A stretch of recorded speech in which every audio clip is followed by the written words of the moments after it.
Practice the exercises slowly at first, and to see the music notation and find more detailed text explanations, you'll find this lesson on drummagazine.com. Here's one of the sticking patterns I use to play single dragadiddles up to speed while remaining tension-free.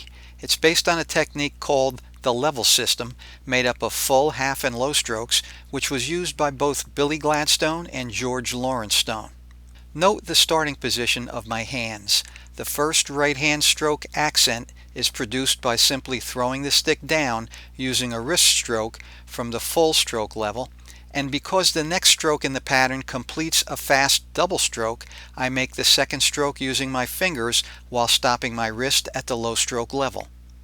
The next left-hand stroke is unaccented, so I use a wrist stroke from the low level, but then I allow the stick to rebound up to the full stroke position after I make the low stroke. What this does is get your left stick in position to play the upcoming left-hand accent 2 notes before you need it. And preparing your sticking ahead of time like this is the key to being able to play literally any sticking pattern at maximum speed, but with no tension.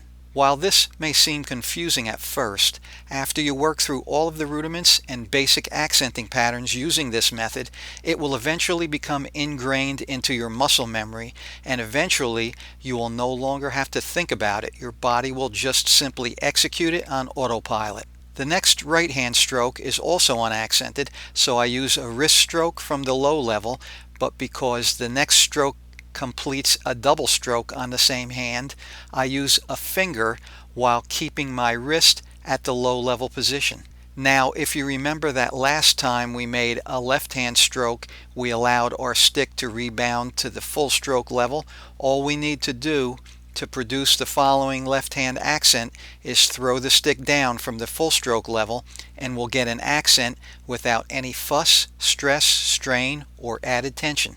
Pretty cool, huh? Then we follow the exact same wrist, finger, and level pattern we just used, except with the opposite sticking. So, because the left hand accent we just played is actually the first stroke of a double stroke on the left hand, we use a finger to make the second stroke while keeping our wrist at the low level position. Then we play the unaccented right stroke using a wrist from the low level, but allowing the stick to rebound up to the full stroke level, again to prepare for the upcoming right hand accent 2 strokes ahead of time. And to complete this rudiment, we play a double stroke on the left hand by using a wrist followed by a finger. You could actually use 2 wrists in a row here when playing this slowly, but when you start to gain speed, you'll need to play this double stroke with a wrist followed by a finger, so it's a good idea to get used to it now. Watch the video as I demonstrate the single dragadiddle, played first at slow speed and then a bit faster.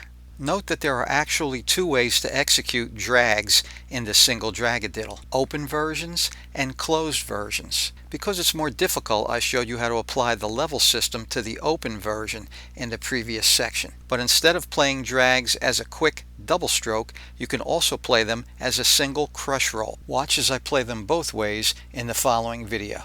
Here's the single dragadiddle played slowly, open style.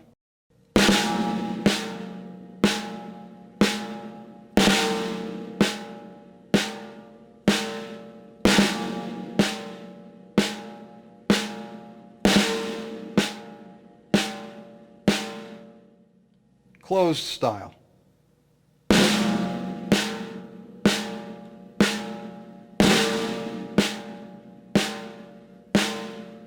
Up to speed, open style.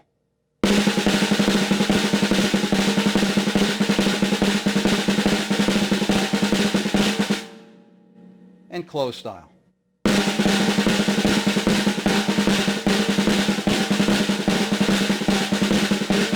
Now here's just a couple of examples of the many ways you can use this single dragadiddle around the drum set, first in a groove and then in a fill.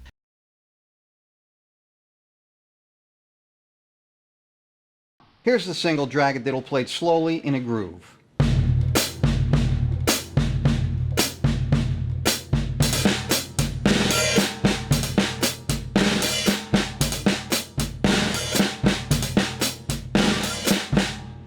And up to speed.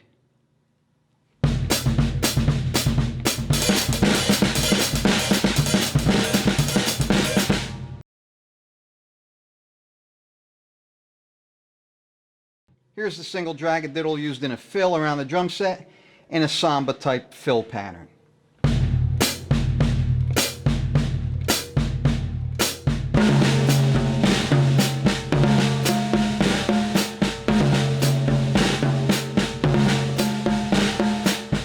And now played up to speed.